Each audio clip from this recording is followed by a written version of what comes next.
Eu sou Manuel Carvalho e este é o P24. Os não-residentes e o Serviço Nacional de Saúde. Um problema vago e difícil de resolver. A senhora Ministra da Saúde ainda há dias reconheceu que há doentes estrangeiros, principalmente grávidas, que chegam ao nosso país com um único propósito: usufruir dos serviços de saúde gratuitos, agravando cada vez mais a pressão já sentida. Caminhamos assim para uma insustentabilidade do SNS se nada for feito. Em 2023, 43% dos partos na maternidade Alfredo da Costa foram de mães estrangeiras, uma parte derivada ao crescimento da imigração, mas a outra derivada ao fenómeno conhecido como turismo de natalidade. Em julho deste ano, a Ministra da Saúde, Ana Paula Martins, reconhecia que há doentes estrangeiros que vêm a Portugal apenas para fazerem tratamentos bastante dispendiosos no SNS. O tema entrou na agenda política em força pela voz do Chega, que através da deputada Marta Silva questionou o governo na Assembleia. Mas, continuava a ministra, para podermos intervir, temos de ter os números dos não-residentes que procuram os hospitais ou os centros de saúde para se tratarem. Na semana passada, a Inspeção-Geral das Atividades em Saúde, IGAS, avançou então com esses números. No ano passado, foram mais de 102 mil pessoas não residentes em Portugal tratadas no SNS. Entre essas pessoas, 43 mil não estavam abrangidas por seguros, protocolos, convenções internacionais, acordos de cooperação ou pelo cartão europeu de seguro de doença. O número pode ser preocupante ou impressionante e deixar no ar a ideia de que os contribuintes que fazem descontos em Portugal estão a alimentar um fluxo de turismo de saúde abusivo e ilegal. Porque na grande maioria dos casos, os hospitais têm uma enorme dificuldade em receber os valores dos tratamentos que prestam. Enviar uma fatura para um endereço no Brasil, em Angola ou na Alemanha e esperar pelo seu pagamento é quase sempre uma tarefa condenada ao fracasso. Mas há o outro lado da moeda que o relatório do IGAS não preenche. Das 102 mil pessoas tratadas em Portugal, quantas serão turistas que, de forma natural, precisaram de cuidados médicos? Recorde-se que no ano passado, Portugal foi visitado por mais de 26 milhões de estrangeiros.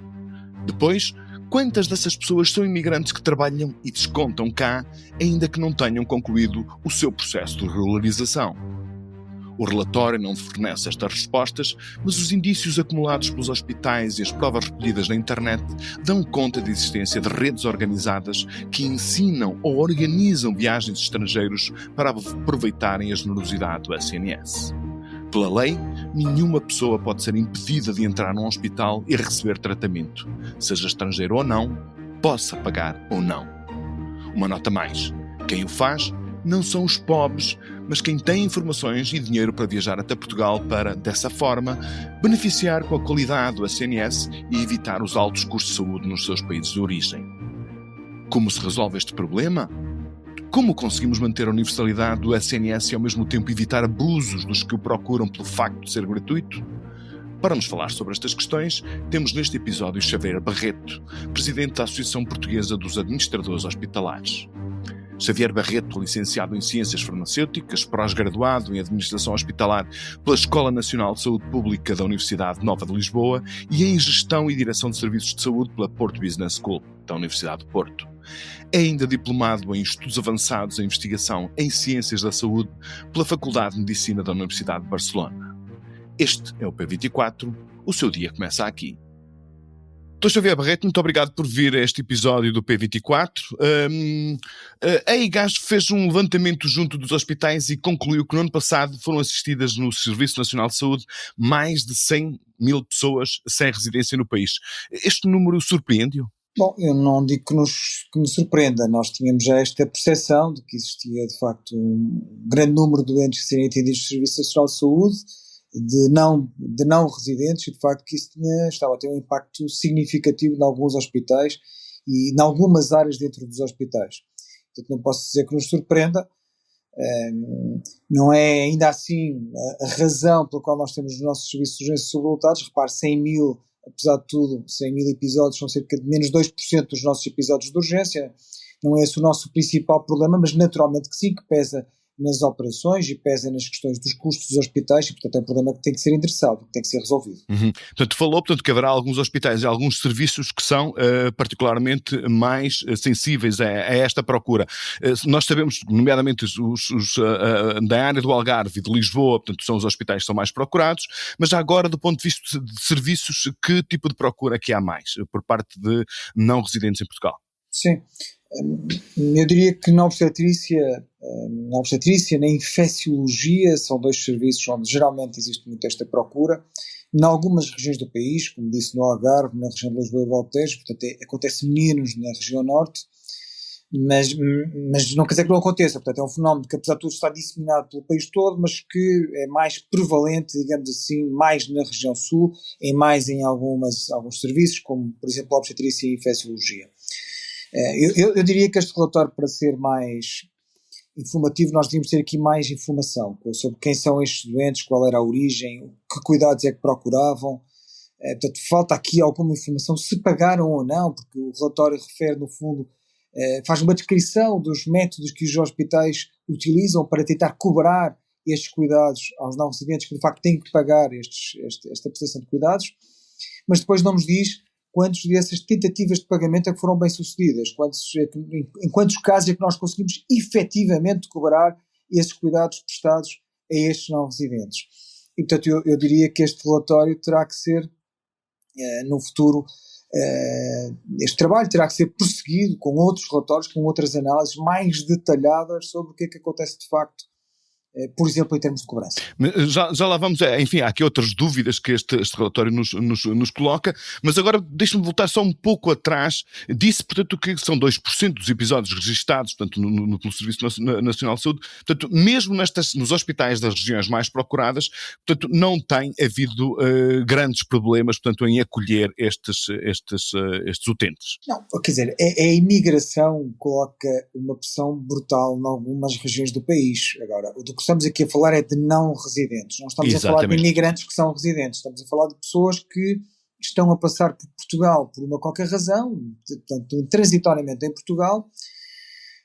Pode ser um turista, ou pode ser um turista que tem uma queda e que precisa de ir a um serviço de urgência, ou pode ser alguém que venha cá propositadamente para obter cuidados de saúde, que é uma questão um bocadinho diferente, não é? Nós não sabemos, nestes 100 mil, o que é que lá está.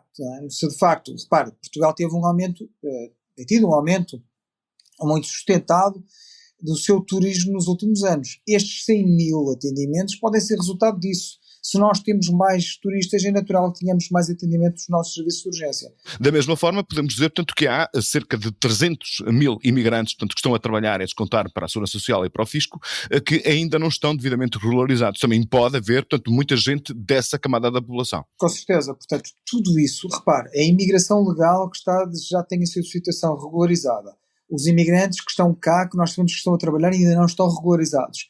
Mais estes não residentes, que não sabemos muito bem, pelo menos o relatório não nos dá essa informação, se eram turistas ou se veio cá alguém propositadamente para obter cuidados de saúde, todos estes juntos, obviamente que representam uma pressão importante para o Serviço Nacional de Saúde, particularmente nas regiões onde tem existido mais esta imigração e onde tem existido mais este fluxo até de turistas. E, portanto, é um desafio enorme. Repare, o financiamento dos hospitais é calculado tendo em conta a população residente, tendo em conta os cuidados de saúde que é previsível que venhamos a prestar no próximo ano com base na população residente. Tudo o que está fora disso, turistas, porventura, ou imigrantes ilegais, não tem uma consequência ao nível do financiamento e naturalmente representam um custo que não tem qualquer retribuição para os hospitais. Já agora sobre a questão dos pagamentos, isso é em boa parte, portanto, é uma responsabilidade do sistema, ou seja, do SNS no seu todo, ou é principalmente uma responsabilidade dos hospitais? Por aquilo que sabe na relação que tem com os diferentes gestores hospitalares do país, quais são os tipos de problemas que eles falam, que lhe colocam relativamente às dificuldades em garantir pagamentos, ou pelo menos receberem pelos serviços que pagam, no caso de utentes que não têm seguros de saúde ou que não fazem parte das convenções internacionais que Portugal subscreveu. Quais são as dificuldades que eles têm para de facto cobrar? Bom, repare, a responsabilidade é dos hospitais. Claramente têm que ser os hospitais a enviar as notas de cobrança para estes doentes. Mas imagina alguém que está cá transitoriamente porque veio cá fazer turismo, alguém que vive do outro lado do mundo e que regressa uma semana depois de ter recorrido ao nosso serviço de urgência, ser atendido, fazer uma cirurgia, e uma semana depois regressa ao seu país e nós teremos que o notificar para a sua morada de residência do outro lado do mundo, tentando que a carta lá chegue e que ele se disponha a cobrar os cuidados que lhe foram prestados, e podemos estar a falar de alguns milhares de euros. Portanto, a nossa capacidade de cobrar coercivamente ou até num processo de execução fiscal este valor em dívida é nula. Quer dizer, não faz, é praticamente impossível, não é? Repare que em alguns casos nem sequer é possível identificar bem a morada do doente para onde nós temos que enviar este correio e, portanto, esta carta a pedir o pagamento. E, portanto, é essencialmente um problema de cobrança já depois, porque, repare, o pagamento não é exigido no momento. Nós não podemos barrar a entrada do doente no serviço de urgência ou condicionar a entrada a um pagamento. Isso seria absolutamente inaceitável, seria desumano. E ilegal, portanto, a nossa lei não permite essa situação. Portanto, não faria sentido absolutamente nenhum. E, portanto, a cobrança é sempre feita a posteriori. Mas, de facto, quando estas pessoas já regressaram ao seu país de origem, ou estão em Portugal, muitas vezes até numa morada incerta, a nossa capacidade de notificar e de cobrar a estas pessoas os cuidados que lhe foram prestados é muito reduzida. E, portanto, eu diria que tem que passar por outro tipo de medidas, mais de relação ou de acordo entre Portugal e os países de origem destes turistas ou destas pessoas que transitoriamente estão em Portugal. Terá que passar mais por aí do que pela capacidade dos hospitais em contactar estas pessoas. Mas, portanto, para todos os efeitos, depende também um bocado das situações. Há alguns pacientes que estão em situações de absolutamente emergência e aí não há condições absolutamente nenhumas para lhes pedir, portanto, ou a verificar as garantias que têm para fazer os pagamentos, mas também haverá outros casos, portanto, onde, e nomeadamente em algumas situações do chamado turismo de saúde, portanto, pessoas que programam as suas viagens para, portanto, obter as vantagens do Serviço Nacional de Saúde, haverá algumas patologias, alguns problemas que podem ser previamente identificados, ou não? É muito difícil, repare, mesmo que identifique, mesmo que a pessoa apareça à sua porta da urgência, reporta qualquer problema que no entender dela é urgente e inadiável e tem mesmo que ser atendida, tem queixas, nós não podemos, em caso algum, barrar a entrada no serviço de urgência ou exigir um pagamento. Portanto, essa situação não acontece nestes termos. Portanto, não é exigido em momento nenhum um pagamento à pessoa como forma de lhe franquear ou não a porta do nosso serviço de urgência. Portanto, isso não faz sentido. A cobrança é sempre tentada a posteriori.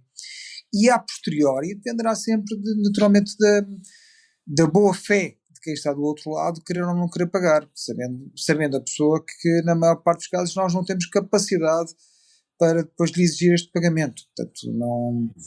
É um problema muito difícil e que eu diria que tem que passar muito por uma relação diferente, por um acordo diferente entre Portugal e os países de origem, ou evitando o fluxo de turismo de saúde, se for o caso, ou tentando encontrar uma solução para os pagamentos em que claramente a pessoa veio cá obter cuidados de saúde, não é? Portanto, no fundo, atirar este ónus só para os hospitais, responsabilizando-os por esta situação, eu diria que é muito injusto. As ferramentas que estão a nosso dispor para resolver este problema são muito limitadas. Sim, está completamente fora de questão, portanto, exigir que eles façam perguntas ou que imponham condições de pagamento antes de responder, portanto, aos problemas emergenciais por parte das pessoas. Mas, portanto, aquilo que o Sr. me está a dizer é que isto, enfim, foi um problema que entrou no radar, portanto, do Ministério da Saúde, que pediu este estudo, mas, portanto, é um problema muitíssimo difícil de responder, porque até pegando nessa sua sugestão, portanto, de tentar prever ou gerir os fluxos do turismo de saúde, como é que isso se pode fazer? É muito difícil. Portanto, se porventura forem redes organizadas, existe essa suspeita, como sabe, de que em alguns casos estaremos perante organizações que promovem a vida destas pessoas, que agilizam todo o percurso, que lhes dizem exatamente o que é que elas devem dizer e onde é que se devem dirigir para obter cuidados gratuitos. Repare que estamos a falar de tratamentos que nos países de origem, e não estamos só a falar de países subdesenvolvidos, podemos estar a falar em países desenvolvidos onde as pessoas não tenham cobertura de cuidados de saúde. E estamos a falar de tratamentos que podem custar dezenas de milhares de euros. Portanto, podem ter um peso muito significativo na carteira, de um cidadão, mesmo que ele viva num país desenvolvido, mas que não tenha um sistema de saúde com cobertura universal, como é o caso do nosso, não é? Portanto, existe a suspeita de que poderão existir redes organizadas que, no fundo, dão instruções à pessoa sobre como é que ela deve cá vir, onde é que se deve dirigir e o que é que deve dizer para ter acesso a cuidados de saúde. E se for esse o caso, compete naturalmente a autoridades de polícia, autoridades judiciais, até em articulação com autoridades do país de origem, desmantelar estas redes. Portanto, este é um passo que eu acho que é absolutamente prioritário. Porque nos dizem, eu não tenho nenhuma evidência disto, não tenho provas disso, se as tivesse naturalmente já as teria entregue ao Ministério Público, mas chegam-nos reportes de que isso poderá estar a acontecer. Nos outros casos, obviamente que há países onde este fluxo parece ser mais prevalente, particularmente os países de língua oficial portuguesa, não é? Onde essa relação é mais próxima, onde existem voos mais frequentes, onde a língua também ajuda e, portanto, se nesses casos impõe-se um diálogo entre Portugal e esses países, tentando eventualmente regular esse fluxo, tentando enquadrar estas situações. E até a cobrança, se for o caso. Muito bem, Sr. Xavier Barreto, muito obrigado pelos seus esclarecimentos e obrigado por ter vindo ao P24. Eu que agradeço. Um abraço, obrigado. Eu preciso de dinheiro a sério. Não vou assaltar casas. Não quero fazer mal a ninguém. Eu também não quero fazer mal a ninguém, só aos capitalistas. Eu quero todos quietos e calados, isto é um assalto. Olha. Vamos levantar isto, primo. Em Portugal, há muitas histórias reais que ultrapassam a improbabilidade da melhor ficção, como é o caso da história dos irmãos Cavaco. Ladrões, assassinos, artífices de uma das mais espetaculares fugas do sistema prisional português, em 1986, a sua saga está agora numa série da RTP. Chama-se O Americano e, escreve Joana Amaral Cardoso no Público, é um thriller criminal sobre o país a ver o sonho de Abril e da prosperidade por um canudo. Ivo M. Ferreira acumula a realização da série e a coautoria do argumento, partilhada com Bruno Vieira Amaral, que contou a história de Faustino Cavaco num podcast do Observador, e com Hélder Beja. O P24 regressa amanhã. Tenham um bom dia. O P24 é um podcast do Público com música original de Ana Marques Maia. A sonoplastia deste episódio é de Nuno Coelho. O Público fica no ouvido.